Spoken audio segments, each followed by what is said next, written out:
দুনিয়া একজন মুমিনের জন্য পরীক্ষার স্থান। তাই আখিরাতে সফল হতে হলে আল্লাহ তাআলার আদেশ মেনে চলার পাশাপাশি রাসূলুল্লাহ সাল্লাল্লাহু আলাইহি ওয়াসাল্লামের সুন্নাহ অনুসরণ করা অপরিহার্য। পবিত্র কোরআনে আল্লাহ তাআলা ইরশাদ করেন, বলুন, যদি তোমরা আল্লাহকে ভালোবাসো তবে আমার অনুসরণ করো। আল্লাহ তোমাদের ভালোবাসবেন এবং তোমাদের গুনাহ ক্ষমা করে দেবেন। আর আল্লাহ অত্যন্ত ক্ষমাশীল, পরম দয়ালু। রাসূলুল্লাহ সাল্লাল্লাহু আলাইহি ওয়াসাল্লাম তার উম্মতকে এমন অনেক গুনাহ থেকে সতর্ক করেছেন যা মানুষের ঈমানকে দুর্বল করে দেয়।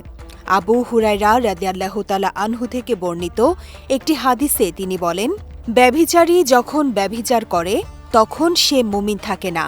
মদ পানকারী যখন মদ পান করে তখন সে মুমিন থাকে না। চোর যখন চুরি করে তখন সে মুমিন থাকে না।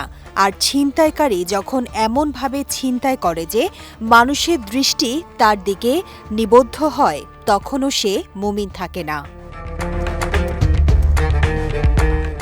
এই হাদিসের অর্থ এই নয় যে এসব গুনাহ করলেই একজন ব্যক্তি ইসলাম থেকে বের হয়ে যায়, বরং গুনাহে লিপ্ত থাকার সময় তার ঈমানের পূর্ণতা ও দৃঢ়তা মারাত্মকভাবে ক্ষতিগ্রস্ত হয়।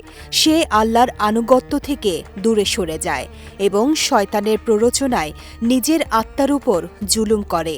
তাই এইসব কবিরা গুনাহ থেকে বেঁচে থাকা এবং সবসময় আল্লাহর ভয় অন্তরে জাগ্রত রাখা একজন মুমিনের দায়িত্ব।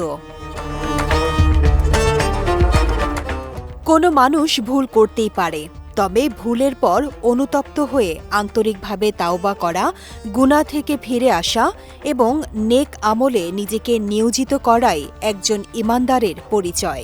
আল্লাহ তাআলা তাওবাকারীদের ভালোবাসেন এবং আন্তরিকভাবে ক্ষমা প্রার্থনা করলে তিনি বান্দার গুনাহ ক্ষমা করে দেন। আল্লাহ তাআলা আমাদের সবাইকে কবিরা গুনাহ থেকে হেফাজত করুন, ঈমানের উপর অটল রাখুন এবং এমন আমল করার তাওফিক দান করুন যা আমাদের জান্নাতের পথে পরিচালিত করবে। বিজয় টিভি নিউজ ডেস্ক।